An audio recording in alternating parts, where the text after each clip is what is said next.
to give the opening prayer. So, Linda, can we get started with prayer? Do you need the microphone? If you would like.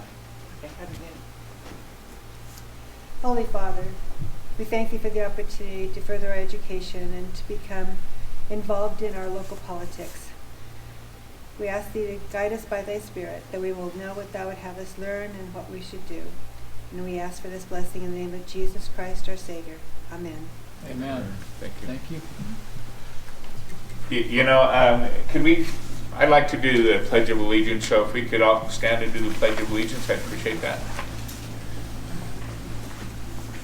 I pledge allegiance to the flag of the United States of America and to the republic for which it stands, one nation, under God, indivisible, with liberty and justice for all. Thank you very much. And we did have some difficulties, and Dennis really likes to get started on time, so I'm going to turn it right over to him with no further ado. But again, Dennis has done a lot of work. He's what he's doing here, and I think you'll be really impressed with Dennis. I really am. So with that, let's give him a big hand, and thank you, Dennis.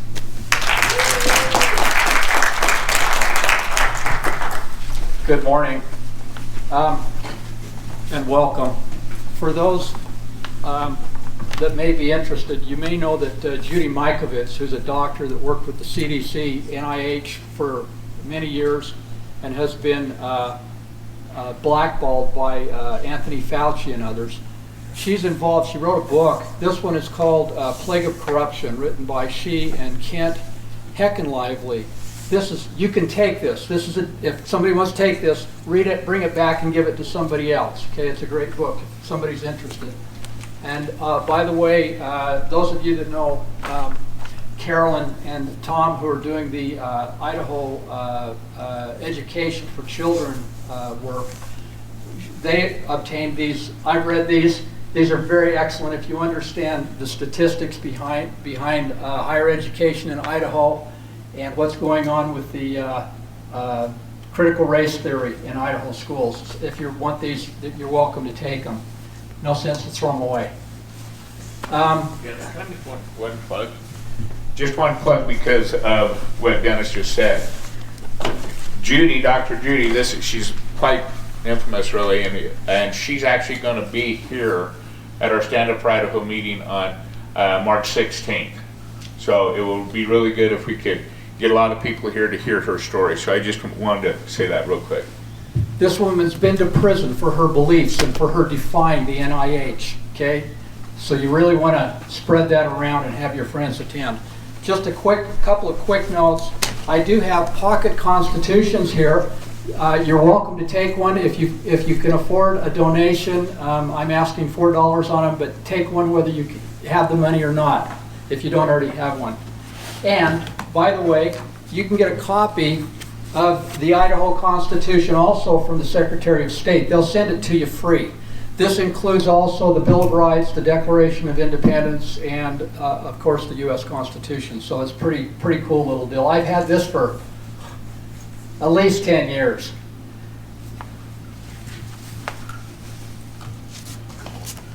So welcome. Obey all the laws all the time. The trick is knowing what are laws and what aren't. And that's what this lecture today is about, understanding what the law is and what it isn't. Now I'm going to show you a YouTube video. I just happened across this while I was in the basement the other day, and this is about perception. It's about what's in your mind, as opposed to what reality is. It's very, very interesting. I thought it was very thought-provoking.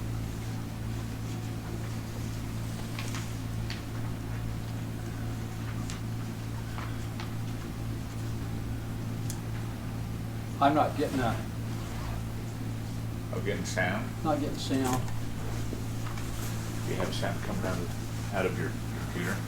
It doesn't look like it.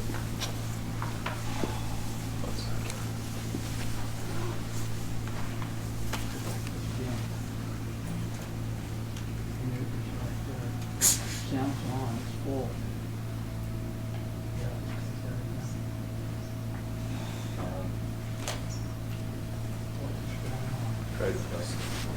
Now when it plays, you may have to put the mic at that speaker. Which is fine.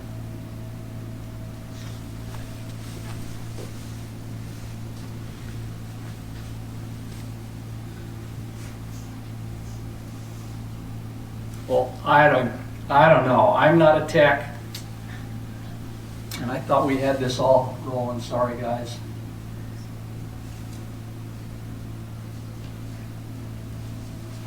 You know, I'll tell you the summary of what this is about. This is a fellow, he's British, and he has debated at Oxford and other notable universities. I don't know where all, but he describes that briefly. What he's talking about here is right now, the last 2 years, we are seeing a... Dennis. Has come to mind so many times because the human mind has such ability to tap into creativity, to see other ways to look. That dependency is not just Where are we off? financial dependency on the system, but essential dependency. That's strong. I've spoken of the Oxford Union a few times, not for a long time.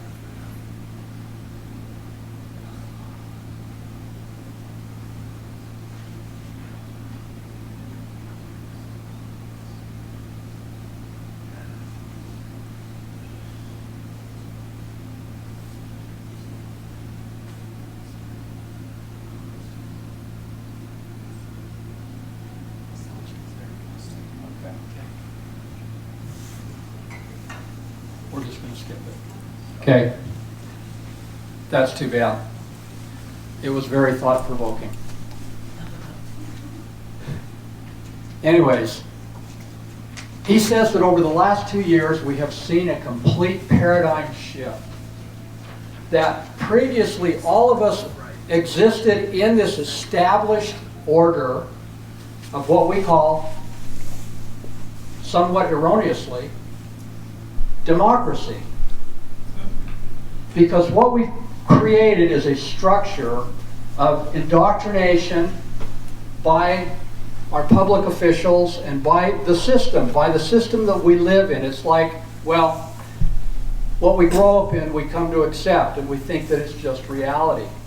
And he says, now we're seeing people stepping outside of their previous paradigm and seeing the world with a new set of lenses. You look at the truck convoy in Canada, tens of thousands, probably millions of people supporting it. I'm sure millions of people supporting it.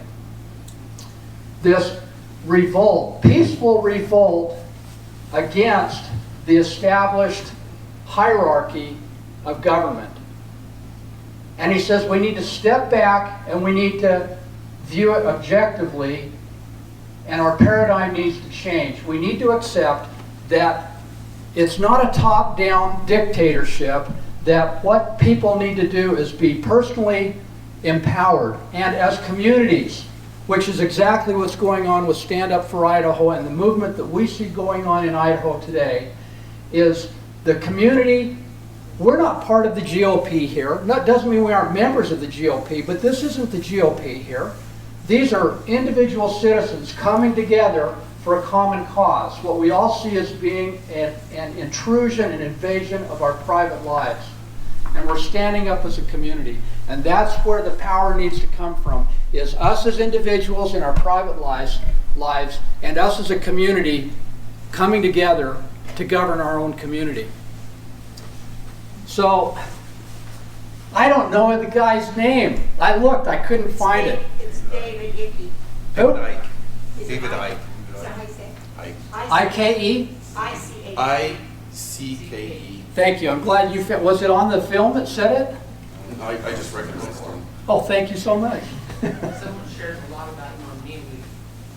Motiveholic was where I found this, and there's some other ones good there. Anyways,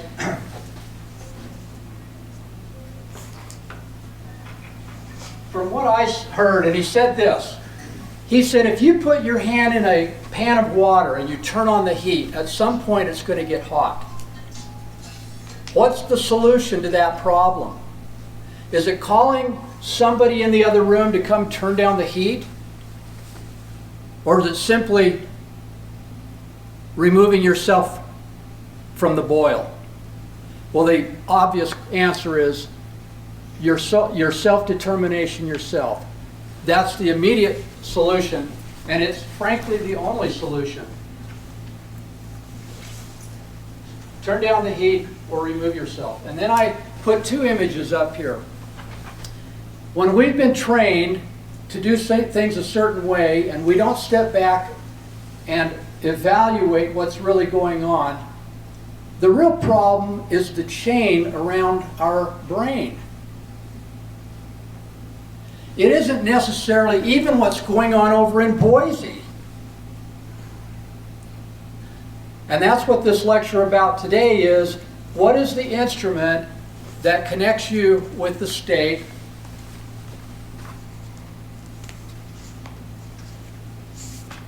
In 1776, July 4th precisely, 1776, the American states declared independence from the King of England. You can do the same thing in your private life. You can declare independence. And the question is, what is it that makes you, what's the opposite of independence? Well, it's dependence, right? Dependence.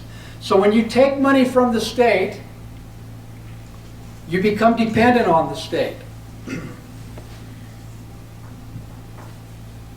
That on the top left is a copy of the unanimous Declaration of the United States. And the word united there is lowercase u. It's not an uppercase. It's a lowercase u. States of the Union. Those lower three pages that you see is a personal declaration of independence I wrote myself. And it is very similar to the colonial, the state Declaration of Independence. There's a opening charge against the violation of my rights by a government official. And then in the middle one there, you see the bulleted lines. Just like in the Declaration of Independence, I've itemized what my grievances are.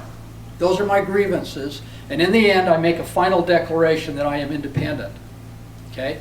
You can do that. It's a legal document.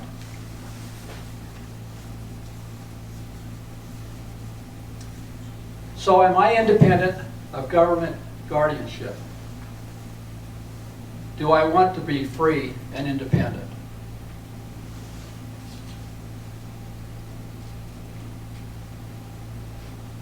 So,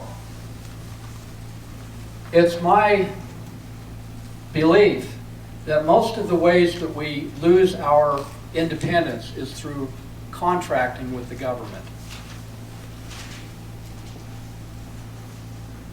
First part of this is, what is a contract? What are the basic contract principles?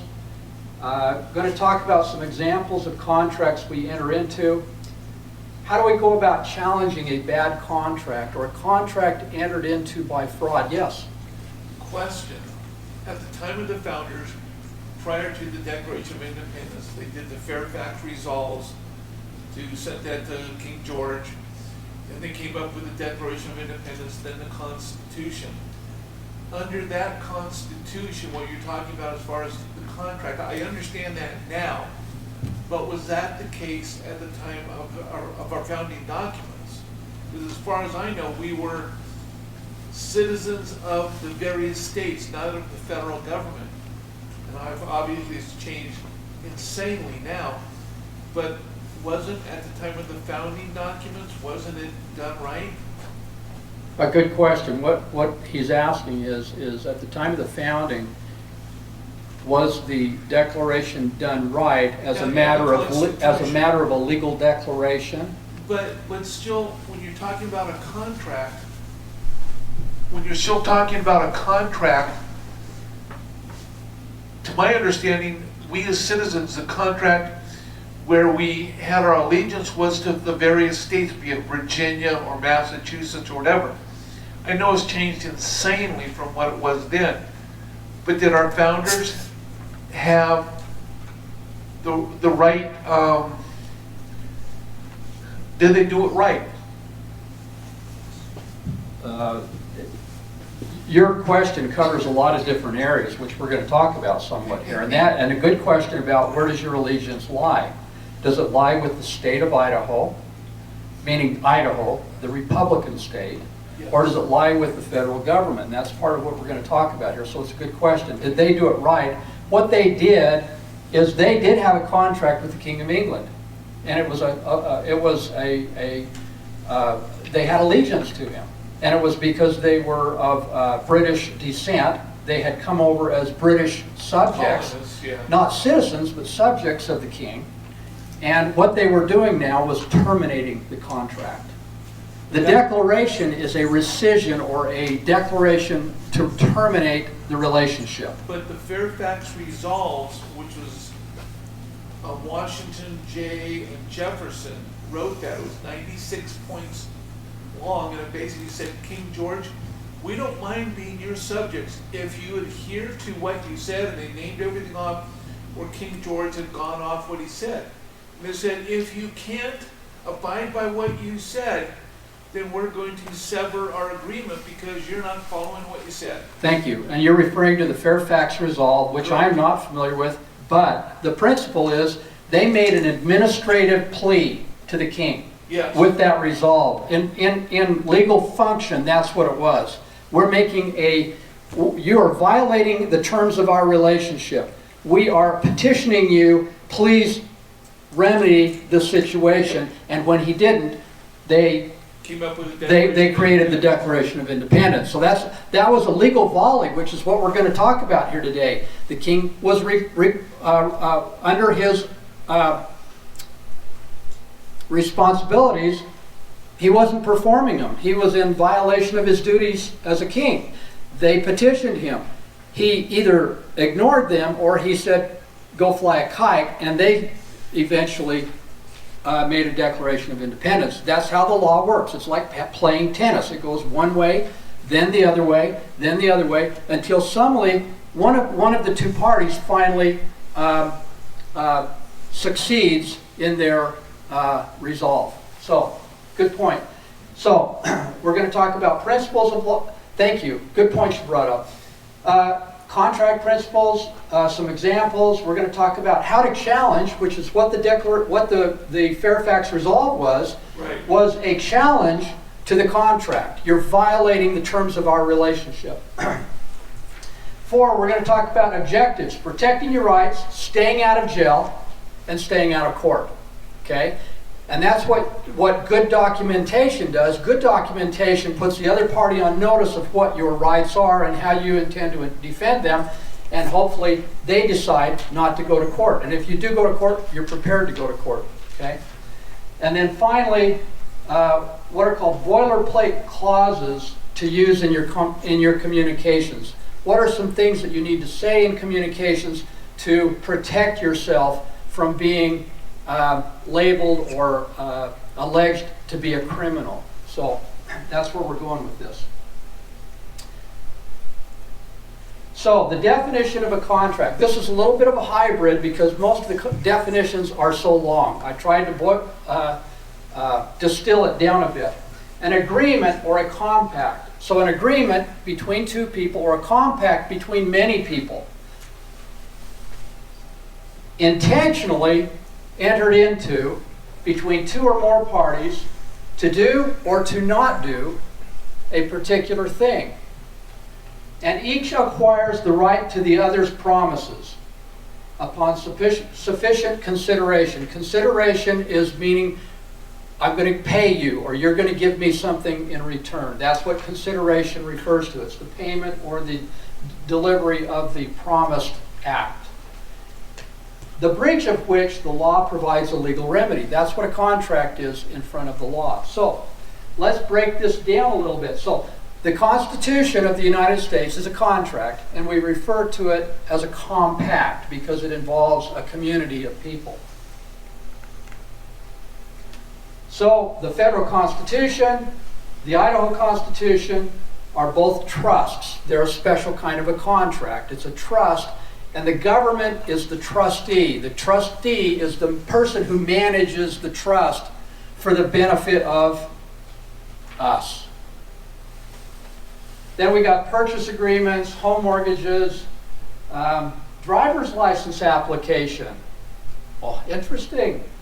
A business license, insurance policy, credit application. Your plate on your car is evidence of the state having an equitable interest in your car. An equitable interest means they have partial ownership. Just to kind of make it kind of simple, they have partial ownership in your car. Do they have partial ownership even if you own your vehicle free and clear? Yes, because you entered a contract when you registered it. But what if I didn't know what the contract was? They didn't tell me. Good question. We're going to get to that. Okay. That's a good question. It is the question. What if I didn't know? Okay, so we go on down: franchise agreements, construction agreement, service agreement, building permit, marriage licenses. Oh, interesting. Corporate charter, promissory notes, and checks. A check is a promise to pay. The check is not payment. And even when they deliver Federal Reserve notes, do you know what a Federal Reserve note looks like? It's a promissory note. It's one of those things. That's a Federal Reserve note. It's a debt instrument. It is not payment. It's a discharge of debt. Yes.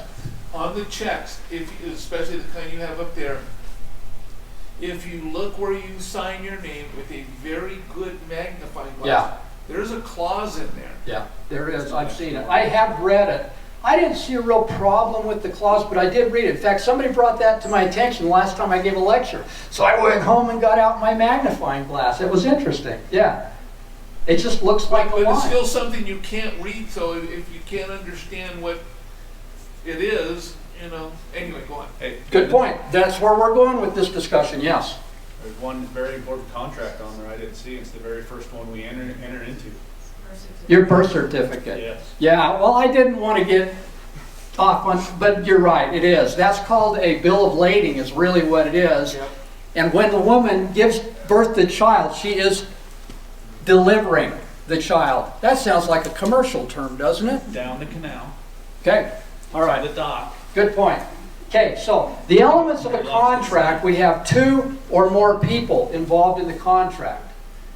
And they have to have intent to enter into this agreement together. Intent is different than consent. Okay? You could sign a dotted line, and you brought up the question. I could sign on the dotted line that says, yes, I agree to these terms of this agreement, but if for some reason the two parties, if there wasn't a meeting of the mind and their intent wasn't what it was that they thought they were signing, intent was lacking, and the contract may be what we call voidable. We'll come to that in a few minutes. So intent. Second, the two parties have to be on equal standing. This is called a bilateral agreement, okay? If the agreement is between you and somebody that's holding a gun to your head, that is not equal standing. And that contract is void, okay?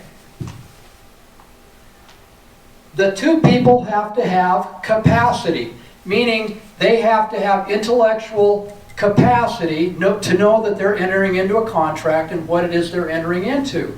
This would include being of legal age. So if you enter a contract at age 16, when you turn 18, the contract may be not void, but voidable. Voidable, okay? And also, you can't be drunk. You have to be sober. You can't be on drugs and so on and so forth, okay? So legal capacity refers to intellectual comprehension of what you're entering into, being of legal age, and not having your senses impaired by drugs or other things, okay? So fully informed means you know the details. So the last 2 years we've been talking about vaccine mandates. We've been talking about the federal protections that are afforded U.S. citizens, and U.S. citizens as opposed to Idaho citizens, which has been mentioned here. So you have a right to know the details. And under the vaccination laws and under the Nuremberg Code, which is resulted following the atrocities that were committed in Germany upon the Jewish population there, the Nuremberg Code was passed, and you have a right to be fully informed if they're doing any kind of experimentation in the form of medical treatment upon you. This is true with any contract. You have certain rights. Then we have a meeting of the minds. The one of them, after they've had their discussion, negotiated terms, says, well, this is what I'm offering, and that person accepts it. So we have an offer and acceptance. So one of the parties is giving money, in this case, for a computer. He's providing a computer to her, and he may have a service agreement he's going to agree to. Maybe he's going to put certain applications on the computer. Maybe he's going to warranty it for 2 years. In return, she's going to pay. Well, one of them makes the delivery first in many circumstances, and the contract is that I'm delivering to you, and you're going to promise to deliver your side of the agreement. And that agreement is put onto a piece of paper. Now, a verbal agreement can also be entered into. The purpose for the paper is what?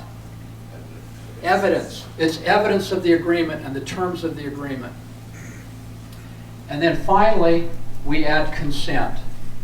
For our purposes here today, we're going to look at intent, equal standing, capacity, informed, being informed, fully informed, and consent. So these are just to summarize, these are the issues that were on that previous page, and you'll see them in your notes there if you are interested. But again, those are the focus of this discussion here. If we entered into an agreement with the government or with anybody else without being fully informed or lacking in one of these elements of a contract, it renders the contract possibly voidable. Intent refers to free will, and we've just been through all that. Okay. So if any of those are lacking, the contract may be voidable. Okay? It may actually be void. If it's illegal, for instance, if you and I contract, and I'm going to give you $1,000 for some marijuana, that's a void contract because it's an illegal contract. So those are illegal on their face. So, as I mentioned, if you're in a subservient position to the person with whom you're contracting, again, and you don't have the power to negotiate, then that renders that, and this is in a bilateral agreement, it renders it voidable. Yes? So law enforcement says at times that ignorance is no excuse. That's something that, as you're going over, does not apply, because if we're ignorant about a particular law, they can't hold us to it. Is that correct? That's an excellent point. It's an excellent point. Do you know how many, the Idaho statutes, what's called the Idaho Code, which is the Idaho laws, what we call the statutes, I believe it's 74 titles, what are called titles. One is about health and welfare, one's about court procedures, it talks about education, and so on and so forth. There's 74 of those in the Idaho Code. And they fill up a bookshelf that's about 4 or 5 feet long. Can you possibly know all of those? Well, the answer is an obvious no. But here's really the real question. How many of them actually apply to you as an Idaho citizen? Many of them deal with the medical licensing, they deal with planning and zoning, and all these different things. Most of them have nothing to do with you. The one that really matters is the criminal code. What is defined in Idaho law as being a crime? And the first thing that a crime requires is what? An injured party. It what? An injured party. Is it intent? Intent. Intent. In other words, I can do damage to somebody out here accidentally or without intent. There are some handouts there if you'd like a copy. And I'm responsible for my accident, for my negligence, aren't I? That's called a tort, T-O-R-T. When I hurt somebody unintentionally, that's a tort. But if I intend to hurt you, it creates a criminal action, okay? I don't know if I even addressed your question. You are in the process of what you're doing. Okay, we okay? Yep. All right. So, an agreement obtained by duress, coercion, intimidation is invalid, since the party coerced is not exercising free will, and he certainly doesn't intend to enter into it. So this is taken from a legal encyclopedia called American Jurisprudence, which is like, what's it like? It's like reading commentaries on the Bible kind of thing. It's pretty accurate. Is it like Blackstone's commentary on? Yeah, it's similar to that. Yeah, it is. It is similar to that. Yeah. If a person is ignorant of the contents of a written contract and signs it under mistaken belief, induced by misrepresentation, without negligence on his part, the agreement is void. Okay? So he reads the contract, he thinks he understands it, but the other person represents something falsely about the terms of the agreement. He signs it. The agreement is void. Failure to read is negligence. If you don't read the contract and you approve it, that's negligence on your part. Okay? Undue influence may prevent the formation of a binding contract. Undue influence may be a form of duress. So undue influence. Okay? That could be an employer. That could be the government that says, well, all that means is, you read it, and they said, well, let me interpret the meaning of that for you. Now, actually, that's an illegal act, because what he's doing there is acting as a lawyer. He's giving you legal advice. That he's violating the law when he does that. So when an officer of the law, whether it's a clerk at the courthouse or whether it's a policeman on the road, who says, well, you just need to sign it, what he's doing is acting as your attorney. And you can say, excuse me, are you an attorney? I didn't know I hired you as an attorney. Your interpretation of the law is of no interest to me. That's why we need to become personally responsible and learn how the law is read and operates. Yes? Found something just as simple on that when you do talk to an officer in the contract. Yeah. The simple term of, do you understand? Yes. And if you yes. say, I understand, you are now in contract. That's correct. When they read your Miranda rights, not that any of you have had that happen here, but if it does, and he says to you, do you understand your rights as they've been read to you? The answer is not yes. I do not. It is not yes. And when you go into the courtroom and they do the same thing in a courtroom, the answer is not yes. Now let me tell you why, and that's an honest answer. The answer is no, I do not know the understanding of that, or no. Because when you say yes, you have now acquiesced to their duty in the law to educate you as to your rights. Miranda was created to educate uneducated people about their rights. And if you don't understand all of the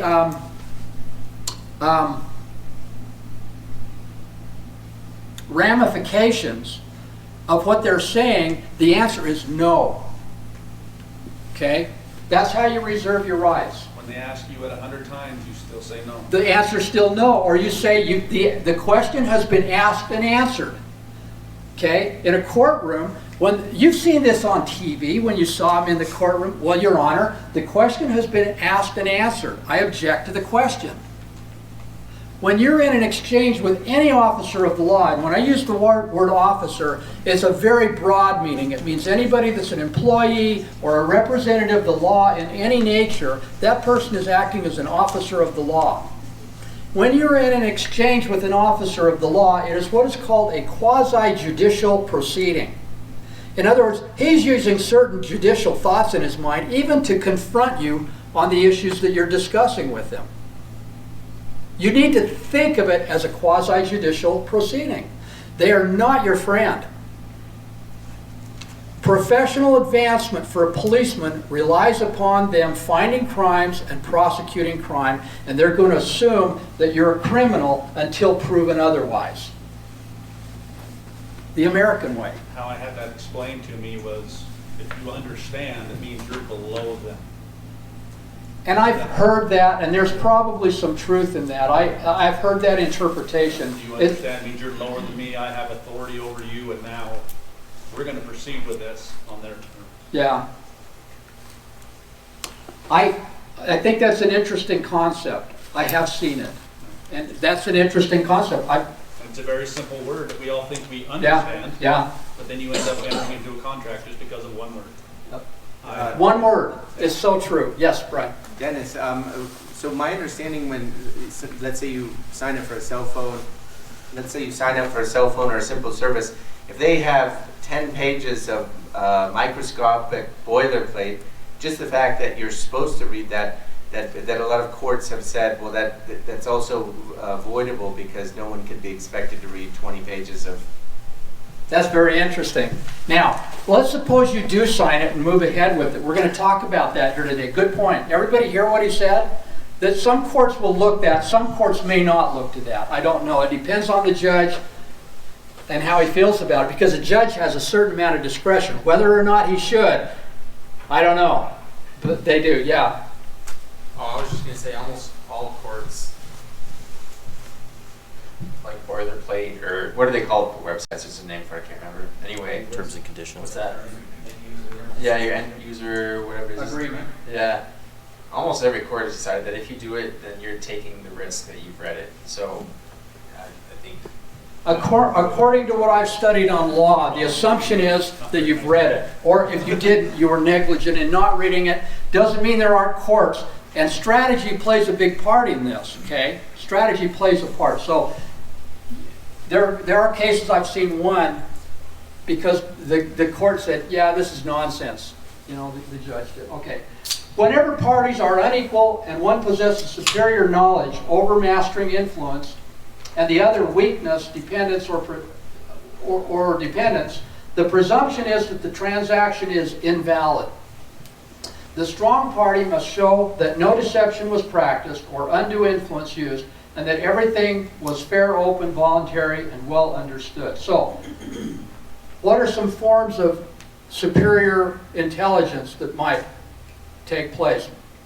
A prosecutor or a judge. Yeah, that's a good example. Excellent. What about a student, a junior high student listening to a teacher? Yeah, you need to sign this. Okay. Did you have a comment? No?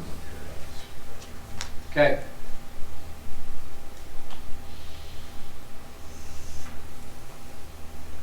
So voluntary assent or consent,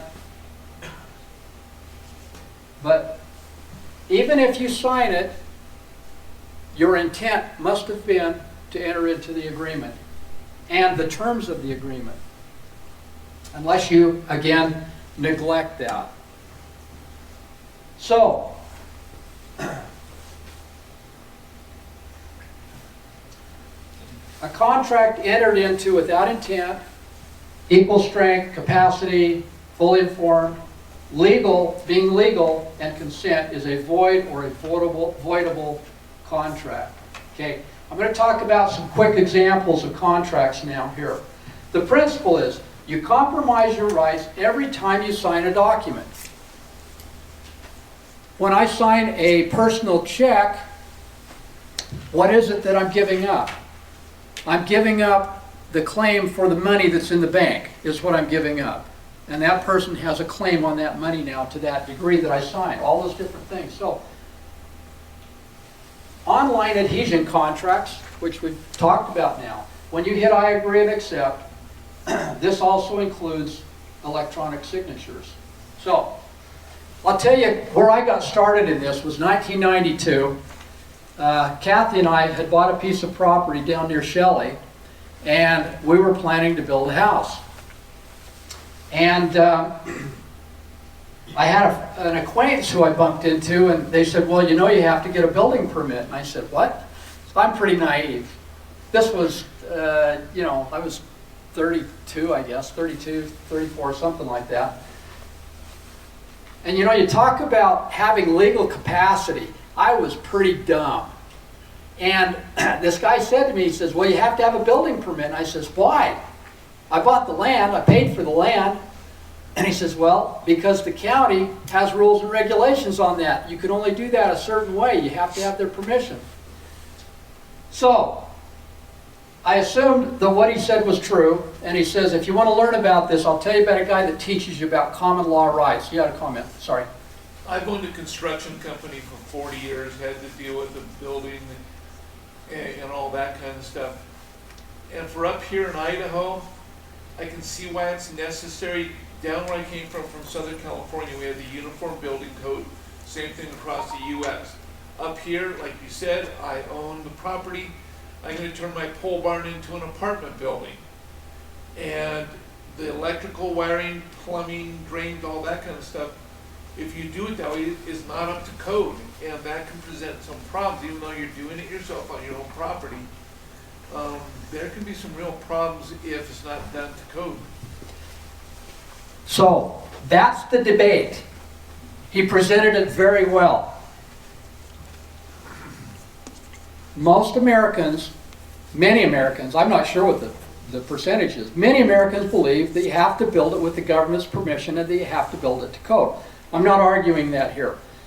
The point of this is that, and the other side of the question is, it's my property, and if I'm not placing my neighbor in jeopardy, do I have the right to build it any damn way I choose to? That's the question. If I'm out in the middle of nowhere and I choose to do that, do I have a right to do that if I'm not placing anybody else in jeopardy? Okay, so I don't want to get too far off on that. It's just some friends we have were trying to sell their house. The husband passed away, and the place was built literally with no foundation. It just has some piers, but it's not to code. They can't sell it. They can't almost give it away because it doesn't meet code standards. That's right. The bank won't finance it. But maybe I, who have cash in my pocket, want it regardless. Yeah. So it's a matter of buyer beware, and is there a third-party financier involved in the transaction? Those are the issues that come up when you're talking about building code. Now, having said that, do I think it's good to do smart, safe construction? Absolutely. I built a house. I did much of it without building permits. Much of it was done without building permits, and it was built in excess of the code.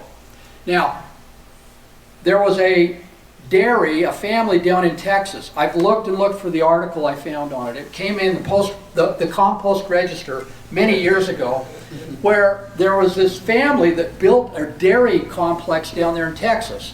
And the state came in and said, you built this without our permission. You didn't have a permit.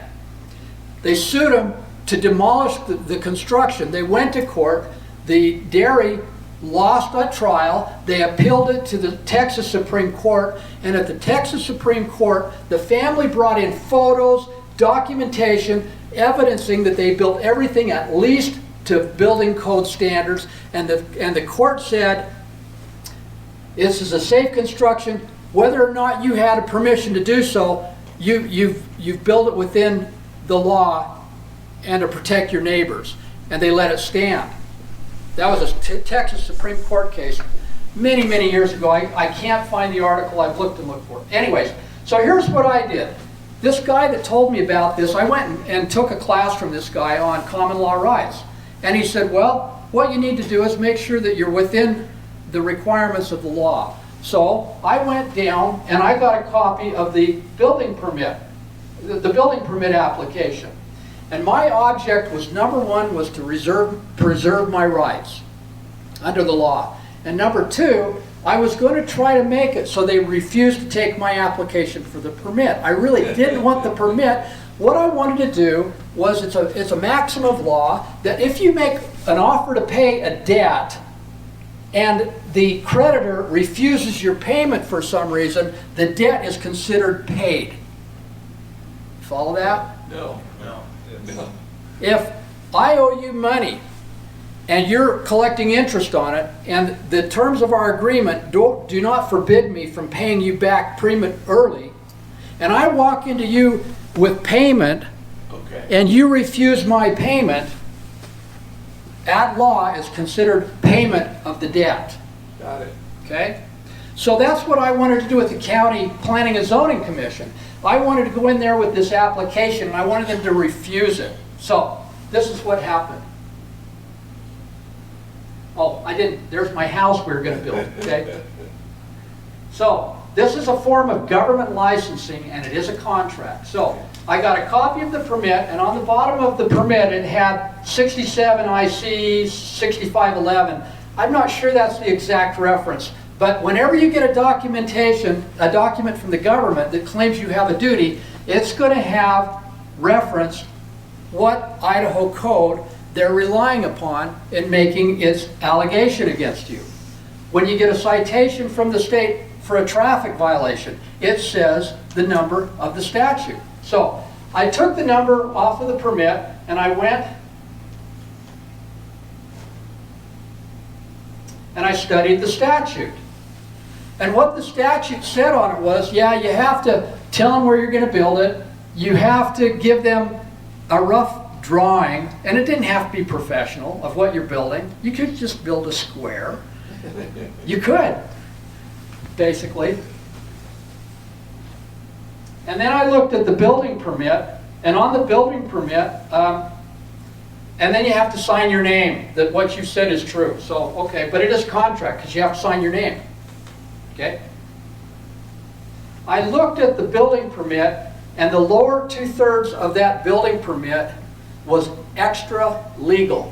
In other words, it was making requirements of me that went beyond the scope of the statute.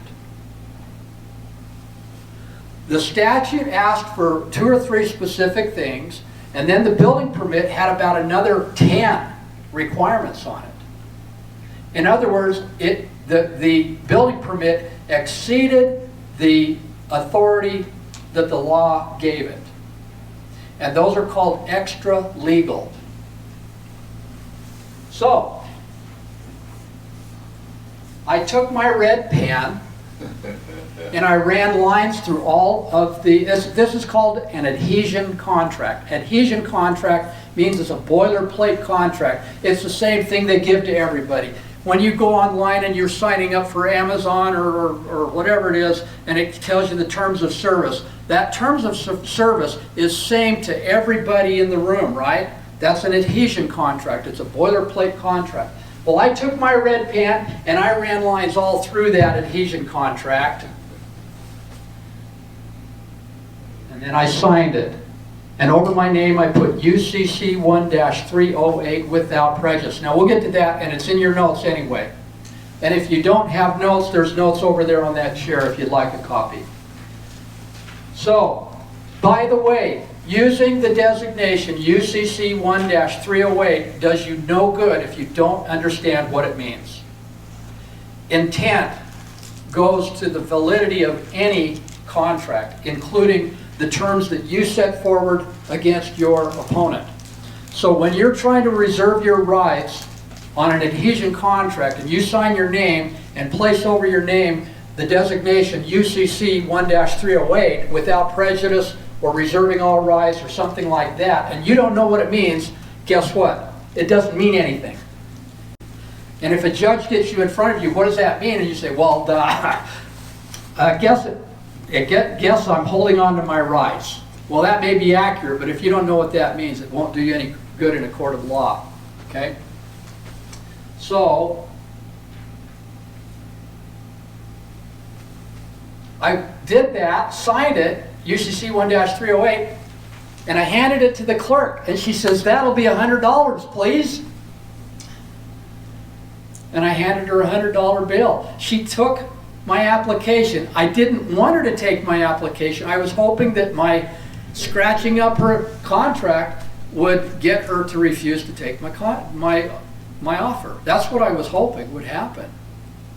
See, when I scratched out all that information and I handed it to her, that's called a counteroffer. In other words, she made the offer, or the county made the offer. Here's the contract. These are the terms of the contract. Well, I amended the contract and I handed it back as a counteroffer. She accepted my counteroffer. Okay.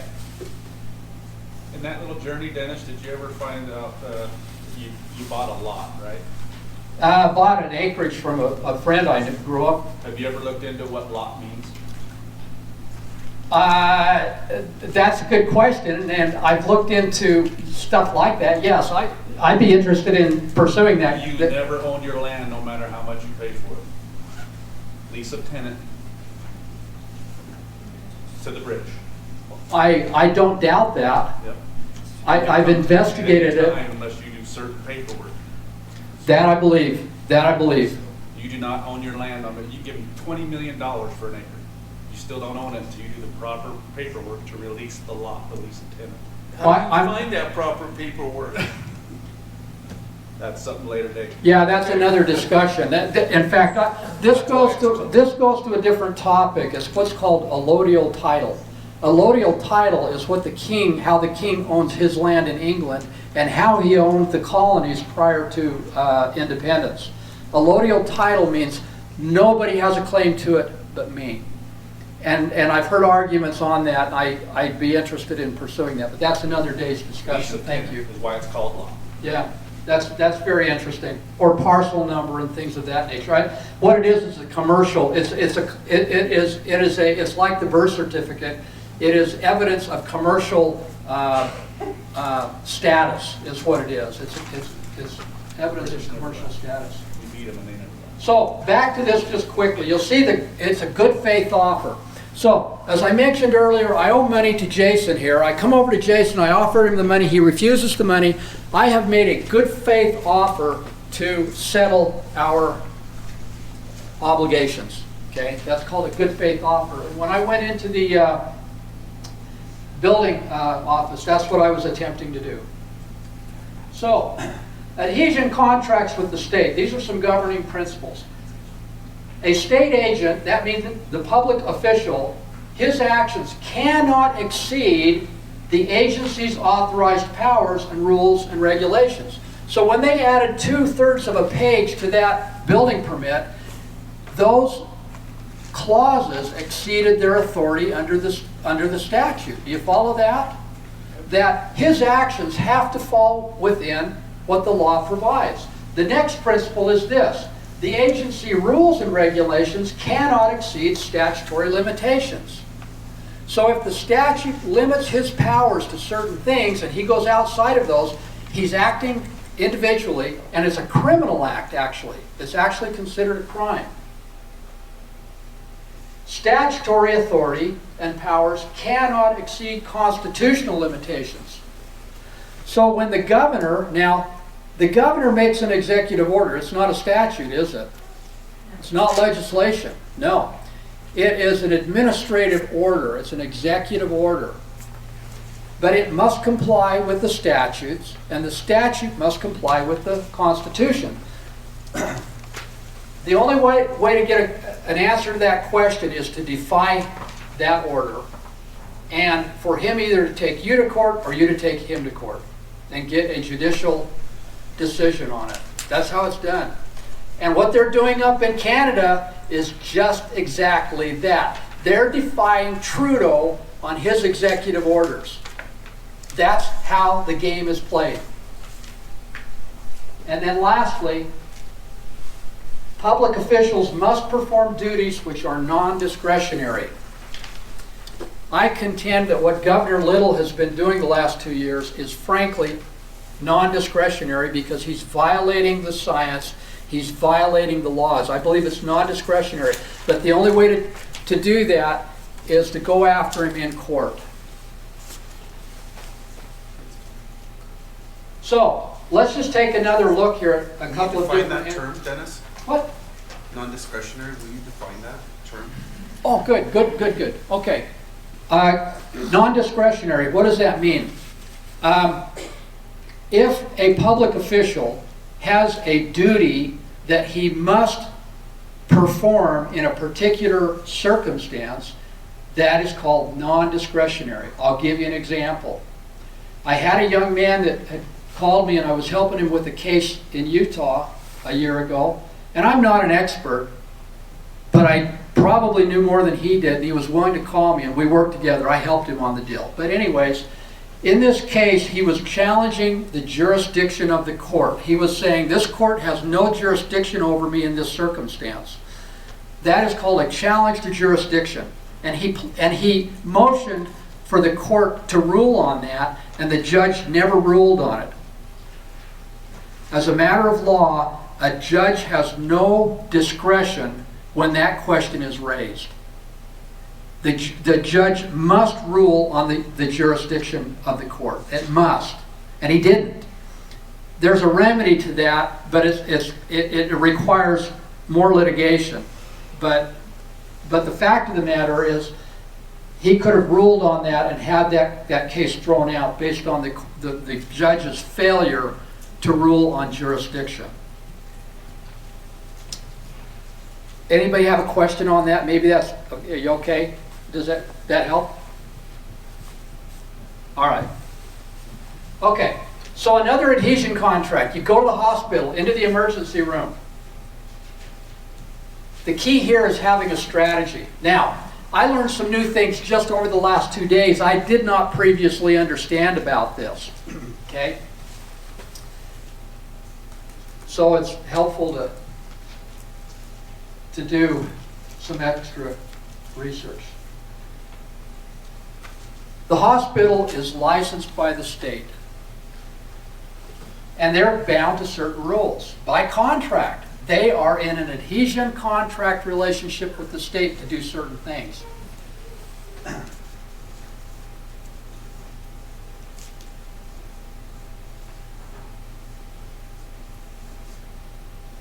Over the past 30 years, I've had at least 4 occasions where I was somehow involved in taking somebody to an emergency room. In all of those circumstances, in every case, the hospital or the care providers settled with me at the very most for 30% of what the billing rate was, at the very most. In most cases, it was settled at around 25%. So if they were asking $20,000, we settled somewhere between $5,000 and $6,500, somewhere in that range. People who are fear-driven to have medical insurance, and I'm not saying you shouldn't have medical insurance, that's a personal choice, but fear-driven by medical insurance, you should look at the finances involved in what you're paying in medical insurance against what it is, the probability that you'd pay if you were in a hospital visit.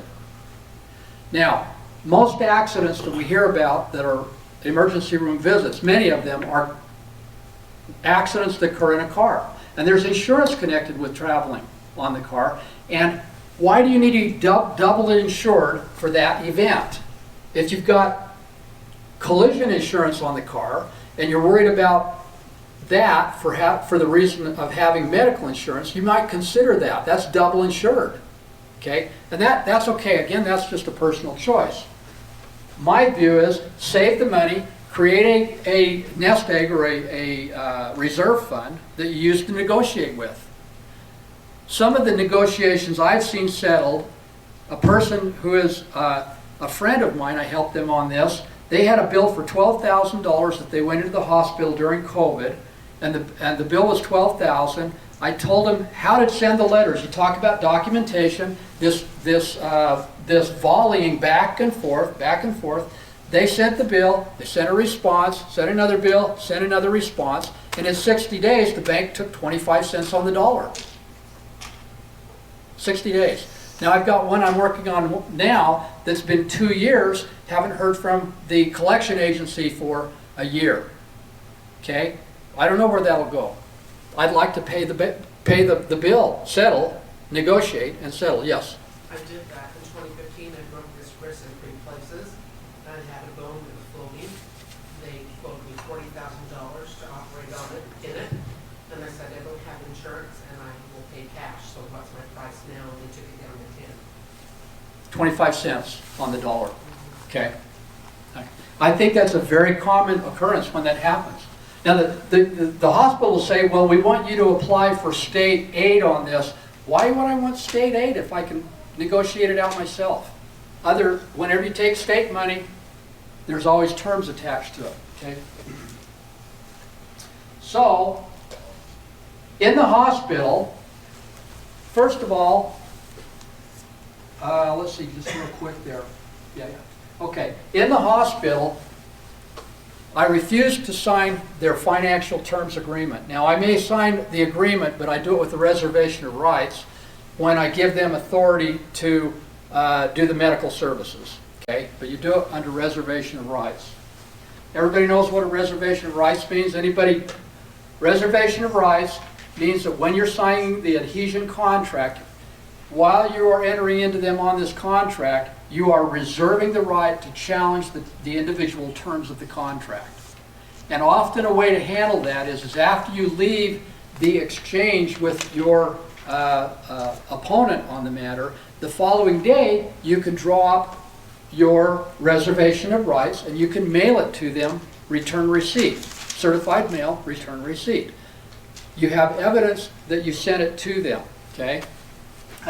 And so you can reserve the rights after the fact as well. In fact, in Idaho, I believe there's a law, something about commercial contracts in Idaho. You have 72 hours in which you can rescind the contract. I think there's something, or it used to be, in Idaho law to that effect. Yeah. So back to where we were talking about what you have to be, what your legal requirements are to be in a contract. Yeah. So you have to be 18 plus, of sound mind, not under influence of anything. Right. So I have never taken myself into the emergency room, but say you come in with a broken arm, you could say you're under duress, correct? We're going there. Okay. Good point. Yes, it was done under duress. Exactly right. Good. So in this particular one, by the way, first thing is you don't sign the financial agreement. If you do, you got a good point, and we'll go there. So the patient does not have legal capacity during the treatment. That's the very point. The spouse is not a party to the relationship. The spouse is there. They don't have to sign the agreement. You're not the one being treated. And you think, well, that's uncivil. We have been taught to ignore our rights and reserving our rights at terrible expense. We can be civil and still be firm and have boundaries, right?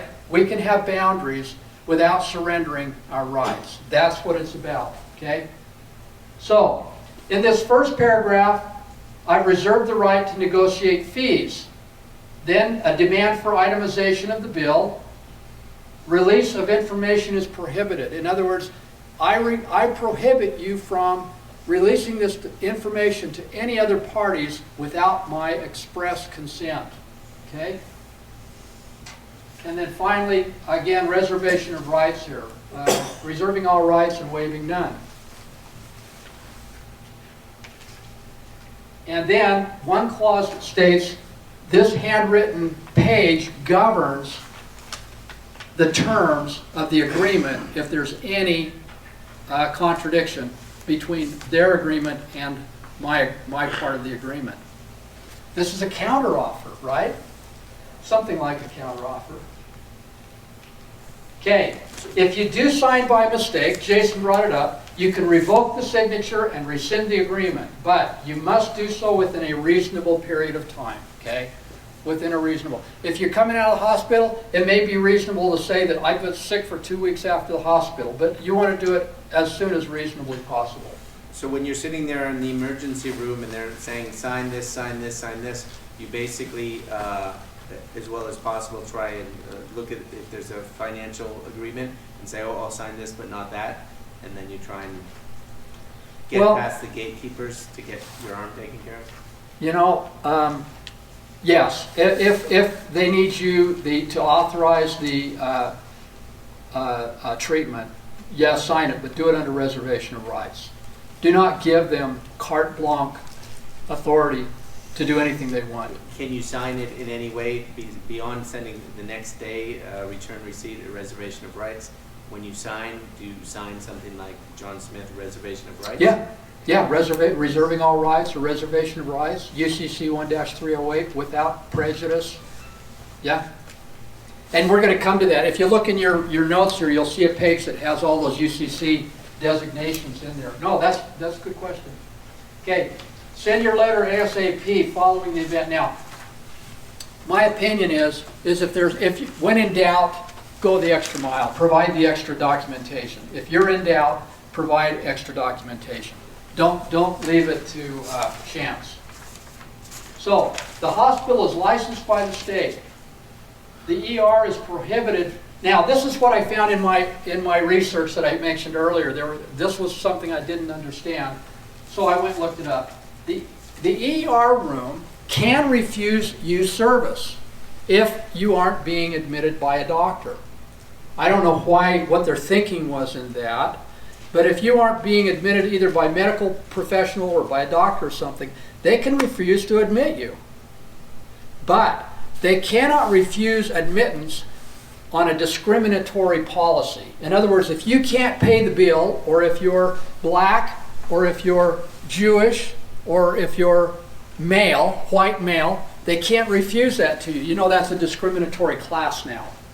Unvaccinated? White male. Oh, and unvaccinated. Unvaccinated. Good point. Thank you. So that was something I learned just here this week. The emergency room visits are inherently involve duress, which means your signature. But if you sign it under duress and you fail to file a rescission or a termination of the contract, you waive the right to rescind it.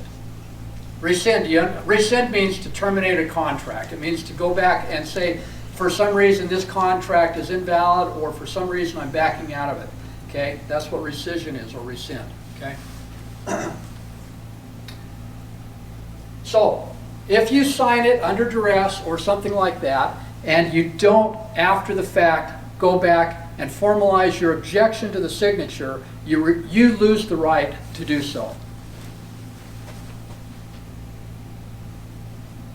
If duress impairs legal capacity, patient lacks capacity, the person accompanying cannot be forced to sign, that is voidable. Revoke and rescind the signature, revoke the signature and rescind the contract. And the principle that happens is called laches.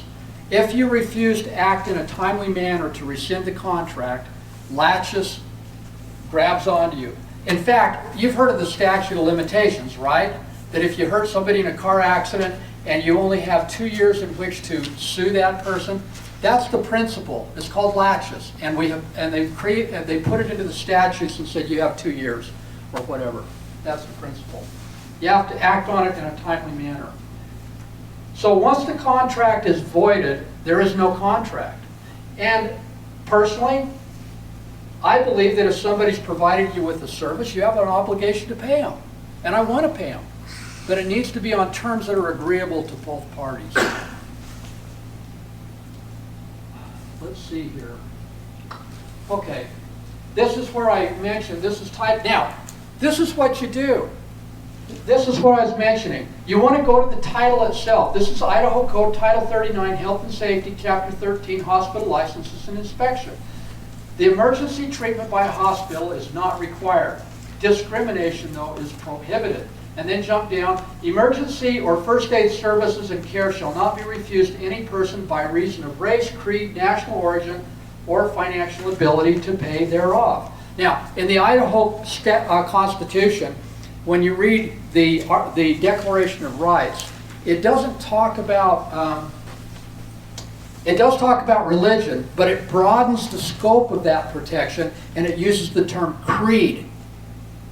So if you don't consider yourself a religious person, but you have some kind of creed you live by, the Idaho Constitution protects you in your creed as well. Okay? So it's really important to learn, go to the statute, go to the document itself. So I just want to show you, so we've been through a couple of adhesion contracts now. We talked about online adhesion contracts, we talked about hospital adhesion contracts. This is a federal adhesion contract. This is the document on top that you're looking at. It took me 6 months to get this from the Social Security Administration. It cost me $61. I sent a FOIA request, a Freedom of Information Act request, to the Social Security Administration to get a copy of what you see in the bottom right-hand corner, which was the original signature page that I signed for an SS5 form to get a Social Security number in 1970 something, 60 something. Anyways, and that's their official seal on it. I can take that into a court of law and they're not going to challenge the validity of that document at all. Okay? So the bottom right hand is a certified copy which is attached behind that seal. If we were to pull that page up, you'd see that underneath it. So all men are, so I'm talking about an adhesion contract with the federal government. Okay? And we've talked about state citizenship here today, and we've talked about U.S. citizen, and they're different. They are different. You have dual citizenship.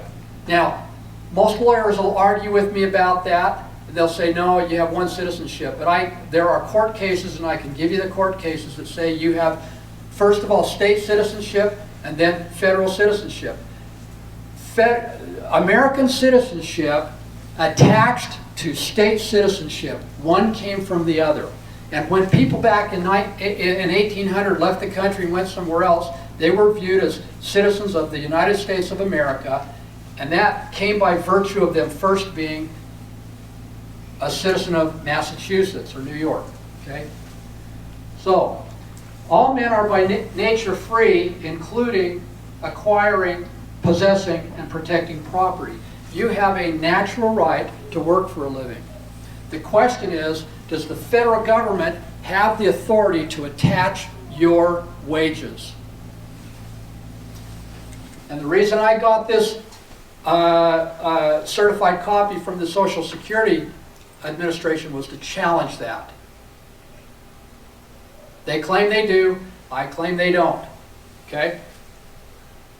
So a state may not impose a charge for the enjoyment of a right secured by the federal Constitution or by the state Constitution for that matter. Okay?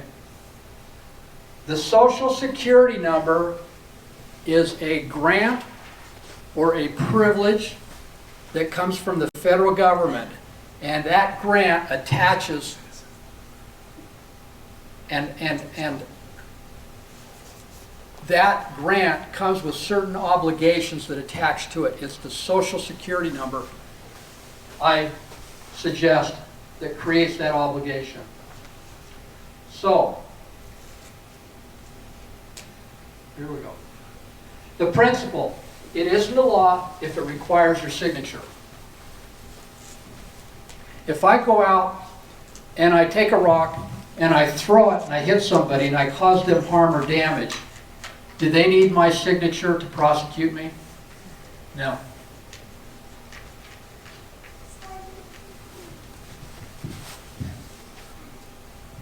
It must be something else. It's a privilege and it's hidden in plain sight. Every time they do it, it's in plain sight. It's right in front of you. It's just you've been relying on somebody standing in front of you to interpret what it meant. That's the problem. So, government licensing is described in various terms. License, franchise, excise, grant, permit. A special right or privilege to do what is otherwise unlawful. Okay? That's what all of these things mean. If you get a license, it means that for you to do it without their permission, it must be against the law. Any questions anybody have? If you negotiated with hospitals for 25%, how come you didn't negotiate down to 15%? You just got tired of it? I could have. I thought, 25, I can live with that. And how come the hospital, on the other hand, couldn't force you to pay 50%? You know, so is it just this game of fatigue? You just keep going until they're so exhausted? It is a strategy. The answer to that is that it requires a certain amount of strategy and patience in many cases, yeah. The reason they can't force me to pay 50 is because there is no contract.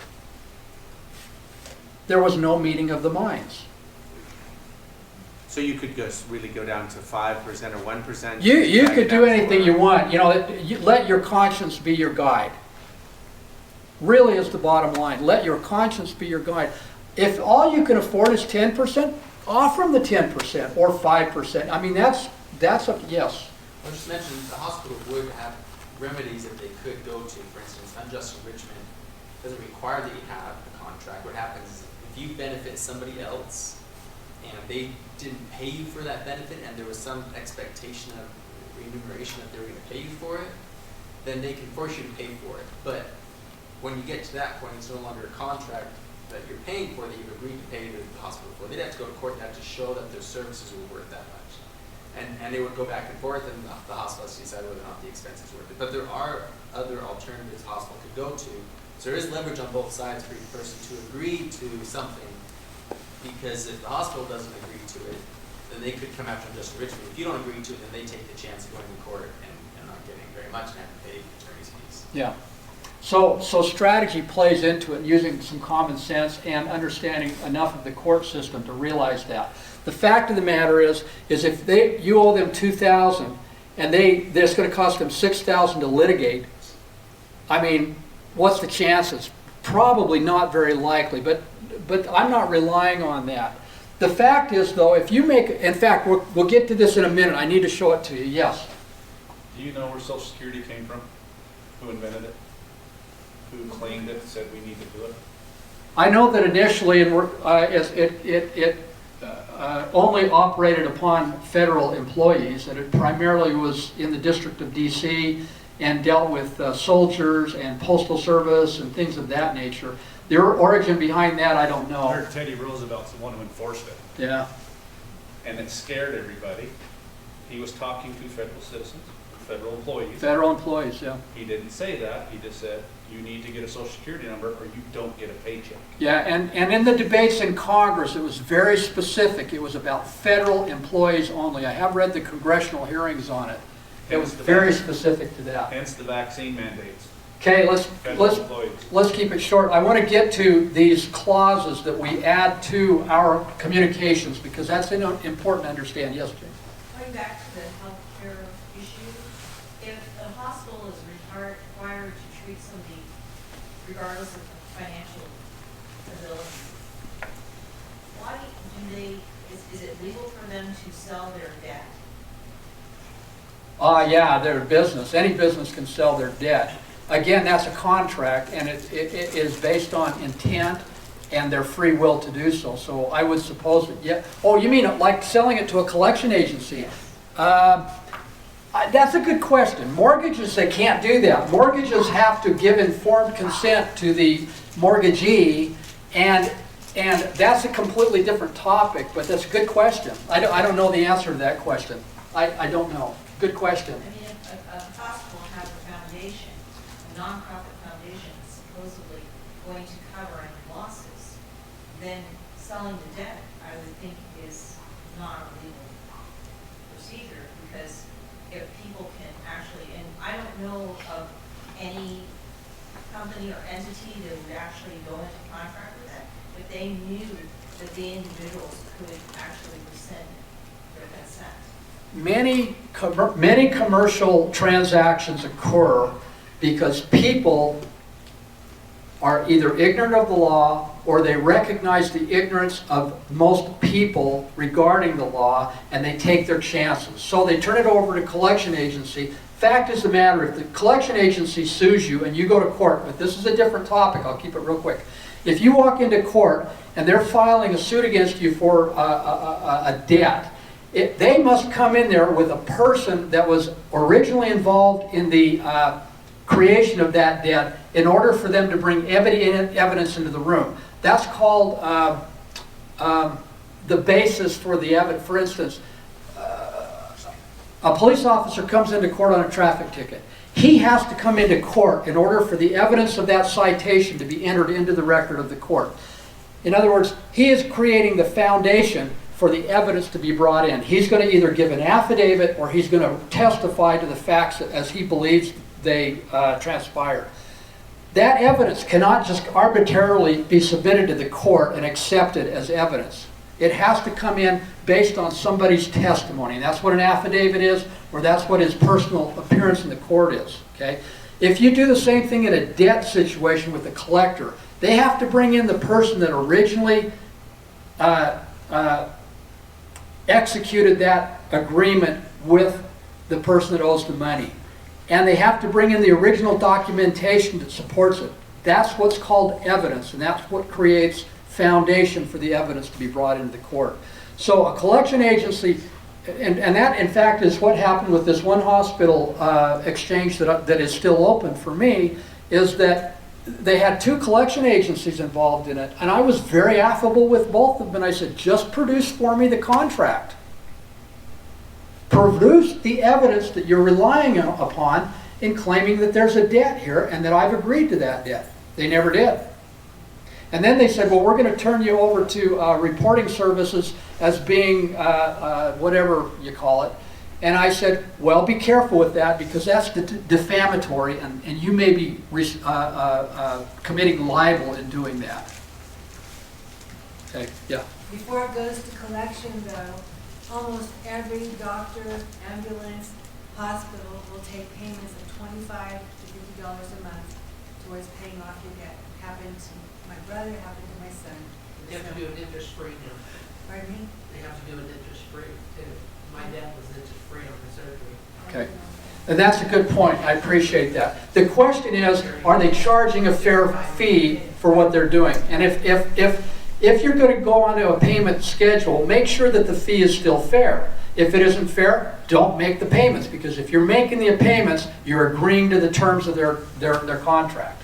Okay? So, okay, let's move on here. So how to challenge a bad contract. These are called void and voidable contracts. So, an agreement is invalid or void because the minds of the party did not meet. They didn't come together. And that's what I just described here. If the ambulance service says, well, we're going to charge you $500, we'll let you pay it off for $25 for the next 20 years of your life, that's not an acceptable term to me, okay? But if they'll come back and say, well, we'll settle for $250 and you can make payments of $25 for that period interest-free, then I might agree to that. So make sure the terms are reasonable that you're agreeing to. Again, you were in a situation that compelled you to sign under duress. You're not on equal standing. Keep that in mind. And if you're not on equal standing and they're asking for fees that are unreasonable, don't agree to it. Okay. So, I'm going to skip that one because that goes beyond our discussion. Let's see. Okay, common methods which government uses to induce unintentional consent to government contracts. Non-disclosure of the nature of the agreement. They don't tell you. It's like, pardon me, you have to get a vaccine. But I'm not going to tell you about the side effects that are happening with this vaccine or so on and so forth. Your kid has to wear a mask. But I'm not going to tell you about the studies that have shown the reduction in oxygen intake for children and the way that it impairs the immune system and so on and so forth. I'm not going to tell you, okay? So, misapplication of law. This is the big one. This is the big one. Misapplication of law. The Social Security Act was created for federal employees. How in the world did they get it out to every kid in America? That's called misapplication of law. I won't go into a lot of detail on that, but that's the big one. Undue influence. A financial advisor that tells you this is really the smart thing to do, you really need to listen to me, and you rely upon their advice. False representation as to what the law is. Biden says it's the law for you to get a vaccine, right? Is he right? Okay. That's called false representation of what the law is. Same thing with Brandon Little. Let's go Brandon Little. Somebody got it? Thank you. Okay. They use ambiguous legal terms in the statutes. It's used in the statutes and it's used in the rules and regulations. Terms that are ambiguous. Erroneous presumptions of law. If you go into a courtroom and the judge says, how do you plead? Guilty or not guilty? And you say, not guilty. But let's suppose that you're in Fort Bragg, Indiana, and you're saying not guilty, but you're not a soldier. What's the problem? I'm not under his jurisdiction. But guess what? I pled not guilty. I'm pleading the facts of the case. And the law should have been argued first. The law is, am I under contract with you? If you walk into a court and they say, how do you plead guilty or not guilty? And you say, not guilty, Your Honor, you have just bypassed all of the legal questions of the case. Never waive preliminary trial. Always challenge jurisdiction. Okay? Always. So what's the response you should say? Well, we'll talk about that. That's actually probably my next lecture. Okay. Indoctrination is not education, okay? And that's what this is about here today. This is about education, educating ourselves. You're the only one that can stand up to somebody that's abusing your rights. Your attorney cannot stand up in a court of law and say, Your Honor, he pleads the Fifth Amendment against self-incrimination. He cannot do that. Only you can. You're on the stand. You're the only one that can plead that. Any of these issues, individually or collectively, may constitute fraud or what is called constructive fraud. Constructive fraud is taking all of the circumstances together. Was this basically fraud that was perpetuated against you? Okay. So fraud, how to prevent it, how to cure it.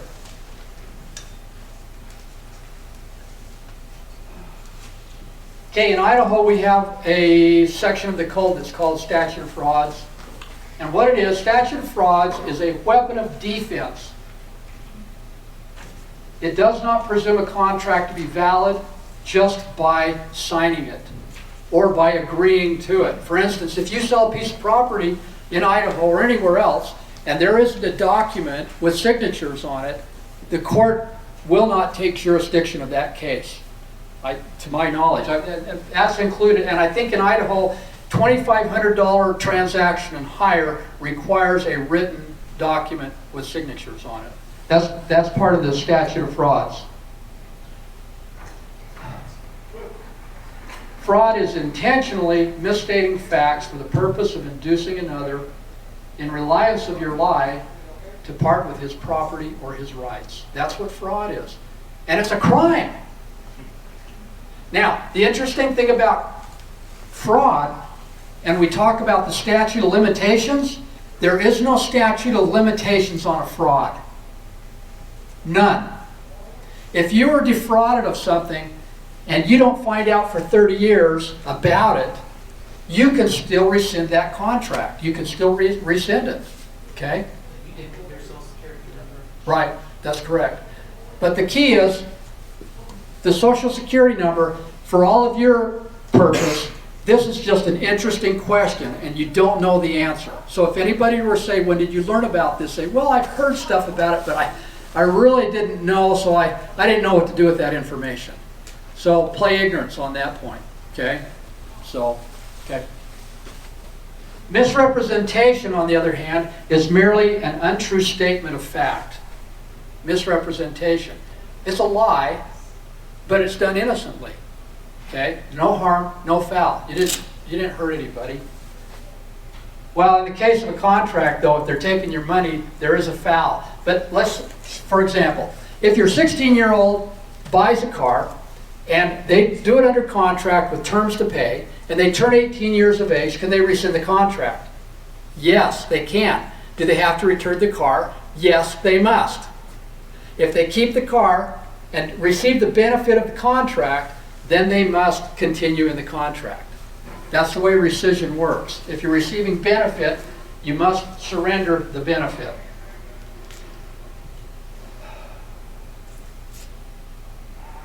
So, you sign an adhesion contract.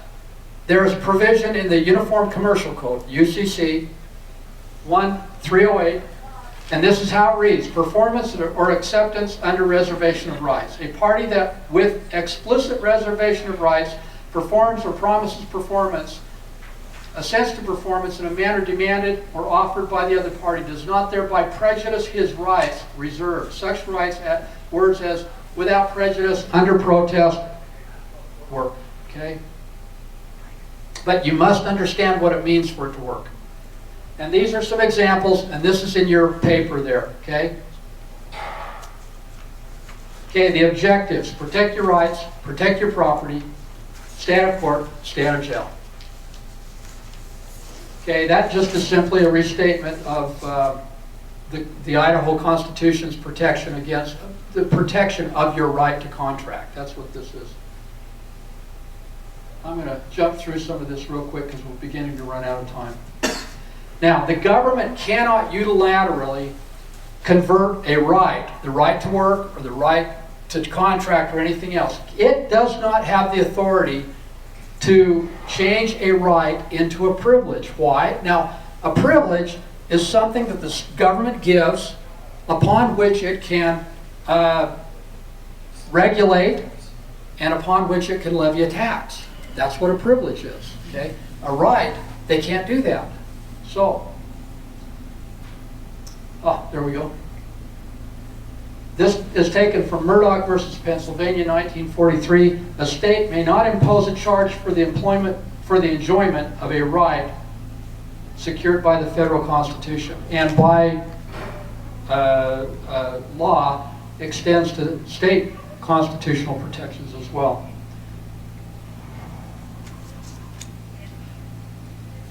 Waivers of constitutional rights not only must be voluntary, but must be knowing, intelligent acts done with sufficient awareness of the relevant circumstances and the likely consequences. That's taken from Brady versus U.S. 1970. So, identify which right you think has been violated. Identify the event that occurred that compromised your right. Document and describe the event, why it is a violation. Prepare documentation to contest the validity of the claim. Deliver your contention to your adversary. Now, we talked about that here today, haven't we? Okay? And then amend your contention if you make an error. So I made an error on my offer. I had a guy on this hospital bill. He calls and he says, "We accept your offer." And I said, "Oh, that's great." I thought, took you long enough. Anyway, I got the offer and I went back. Well, he didn't say we accept your offer. We accept your payment of such and such to settle the bill for such and such, is what he said. When he called me on the phone about it, he made it sound like he was accepting my offer. When I looked at the actual offer, that isn't what it said. So I sent him back a counteroffer and said, "Excuse me, I said that I would accept your offer. I am rescinding that offer because it isn't what I had offered you. You changed the terms of my offer. Therefore, if you're willing to accept my original offer, yes, I'll settle." I sent back my response. That was 4 months ago, and I haven't heard from him again. So if you make an error, just correct it. Errors happen, okay? And wait for a response, if any. Like I say, I haven't heard from him for 4 months or something like that. This is just doing business. If you're in business, is this how you do business? When you're dealing with a vendor or you're dealing with a debtor or something like that, you send letters back and forth. You have exchanges. Generally, stay off of the phone when you're making these things. Make sure to create a paper trail evidencing your efforts. So, when I send letters to an adversary who is making a claim that I don't agree with, I always say I intend to fully fulfill every lawful duty which I have. I'm not attempting to avoid a lawful duty. This is true whether you're talking about the IRS or anybody else. I don't care who you're dealing with. Always make an express declaration that you are attempting to comply with any legal obligation you have. That's very important. Otherwise, they'll say that you're trying to evade or something like that. So, I want to fulfill my lawful duty under a valid agreement.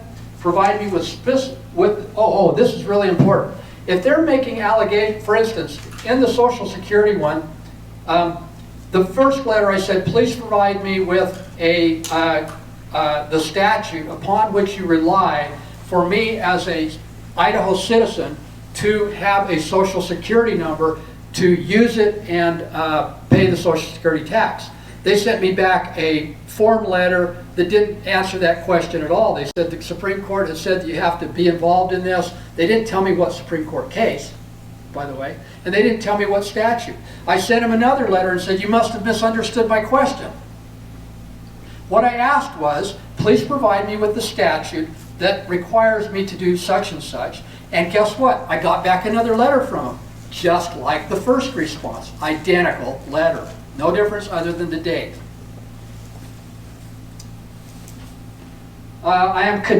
This about midway down. I am contesting the bill or obligation which you claim against me. Put it on the record. I am contesting this. This claim is being contested. I challenge your jurisdiction. Okay, as I mentioned earlier, never waive a preliminary hearing. Always challenge jurisdiction, reserve your rights, never argue the facts until jurisdiction is ruled on. Never argue the facts. Once you argue the facts, you've pled into their jurisdiction. You pled into their jurisdiction.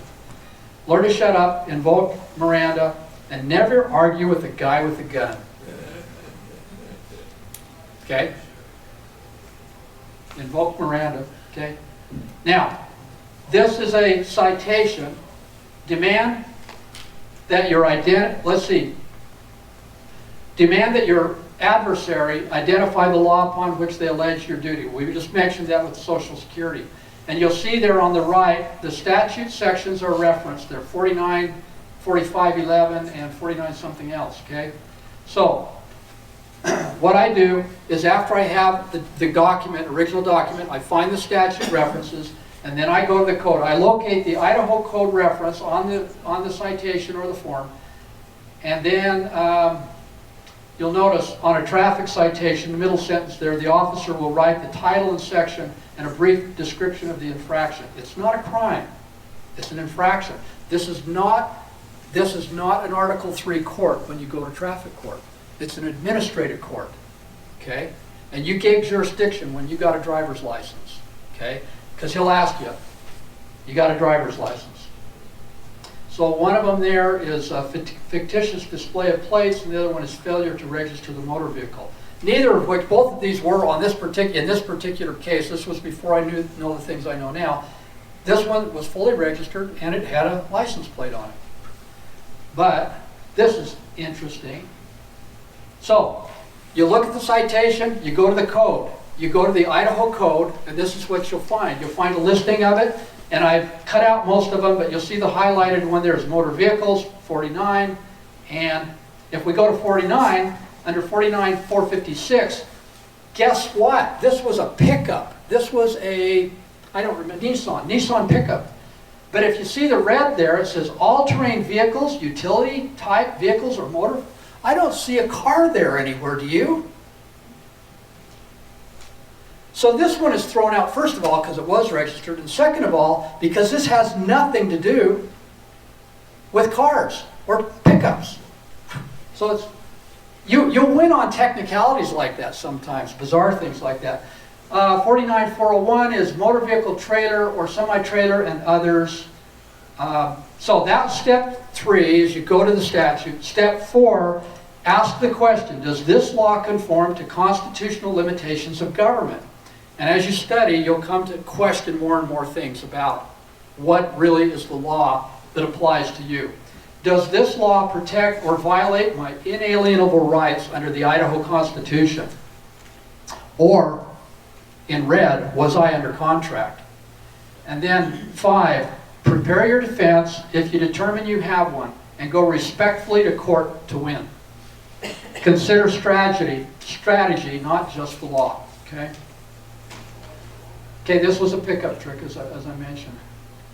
Now, the question is what is a motor vehicle? That's another question. And you'll find if you go to Title 49 and read definitions in there, motor vehicles are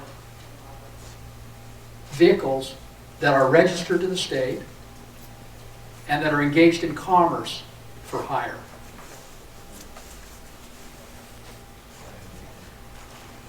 Okay, we covered a lot of material today. Any questions? Do your own research and challenge what I have to say. I mean, you've got to decide for yourself what you want to do with regard to this type of information. Yeah. I just have a question about farm equipment and all that kind of stuff. That doesn't need to be registered, it's not licensed. It's expressly exempted from I don't know about, probably not registered or licensed, and they're allowed to go on the highway. They're exempted, so why are they? So that's under some Aggie law. Yeah, it's an exemption issue, but the question is, you're presuming that anything that's on the highway has to be licensed. If they say in Idaho Falls that you have to put a license on your bicycle, are you going to do it?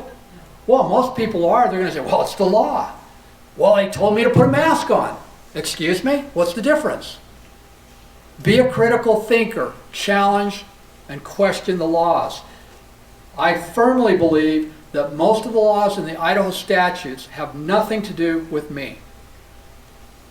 And probably, except where you are in contract with the state, nothing to do with you. Now, if you're in contract, you want to look at that and say, do I want to change this relationship with the state?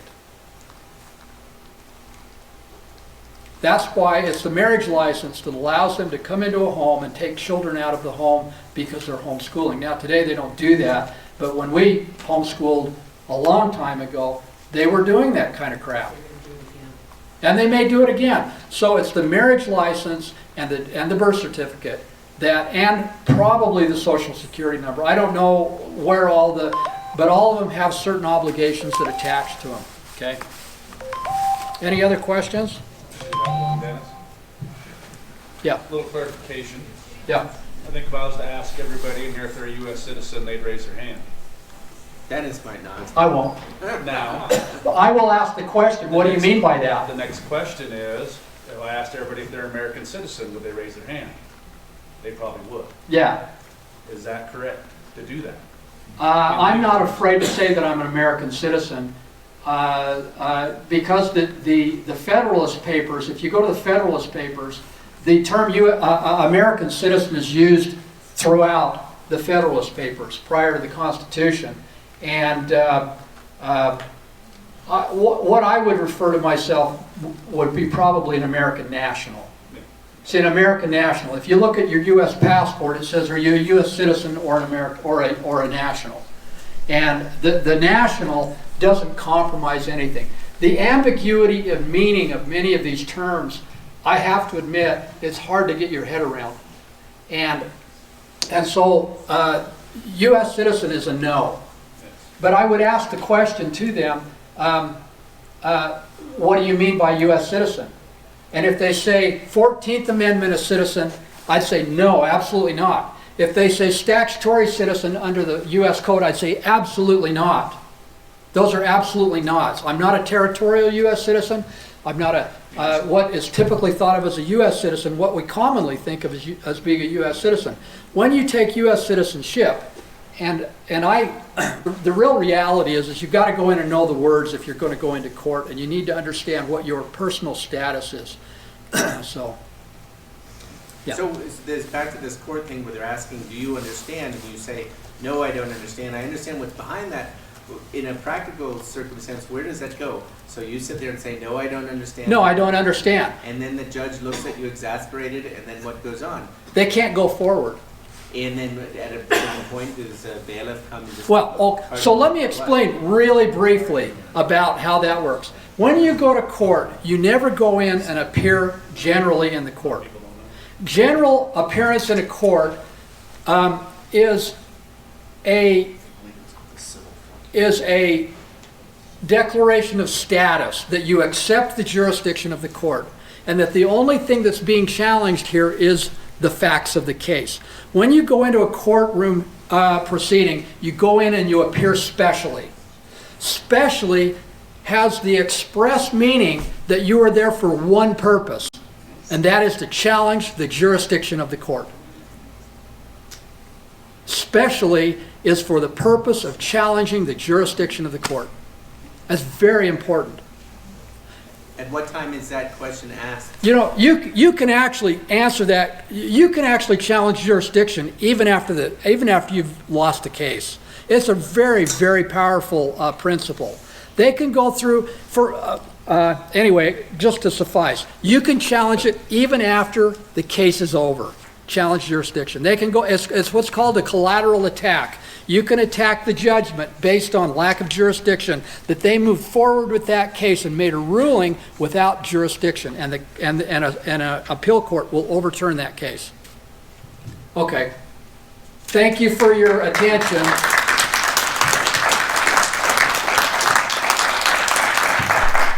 Thank you, Dennis. He's just marvelous, isn't he? And he's going to keep continuing to do things as he gets things prepared. In fact, I'm going to work with him to make it a road show, if you will. I think a lot of people need to just hear what he says. But he's been working on this for a long time. I don't know, how many years, Dennis? 30? I've introduced it 30 years ago. So 30 years. Obviously, it's nothing that we're going to learn and really, absorb completely in just a couple hours. So we need to, I really appreciate Dennis and what he says and what he's done, and he's able to share it with us. I think we need to start learning more, and we need to be careful about how we do things, because Dennis has done a lot of stuff, and so he knows his trips and traps and stuff that he's working through. So I would advise you, we can start looking at these things and whatnot, get some guidance, but like he says, give guidance to yourself. But I think it's something that we all need to learn about and understand. One thing I need to say, and it's about the Pledge of Allegiance. Dennis is right, and if you look at certain things and how, and the flag and stuff, and how people, the general population, I think, believes. In my mind, I don't know what the percentage really is, but a lot of people don't understand the nuances of some of the things that were being said. About the Admiralty flag, I didn't know about it until a while ago, okay? I say the Pledge of Allegiance because the reality, I think, is that most of us have a perception of what this great country means, okay? Not the corporate, not the BS that's going on. It's the intent of what this country, this state, this union, what our forefathers did, okay, what the revolution did, all of this. This is us. This is a representation, for most of us, of what that means. That's why I choose, and that's when I say it, and to the republic for which it stands. And I make that emphasis when I try to say it. It's not the corporate BS that's happening. It's not the crookedness that's going on. Okay, but there's this ideology that we have and that the world has of the United States. And that in the good sense. And to me, that's why I encourage, we are a good nation. We are an admirable nation. If it wasn't for this nation and what we've gone through, our world would be in a real big mess. Okay? And so I need to have us be thankful for that. You have a question? Also, one nation under God does not have a comma in it. It is a complete sentence. One nation, and that is fine. One nation under God, but we are. And when I say under God, and it's again, how do we emphasize? Okay, for the longest time, it was one nation and no God, and there was intent to put God in there.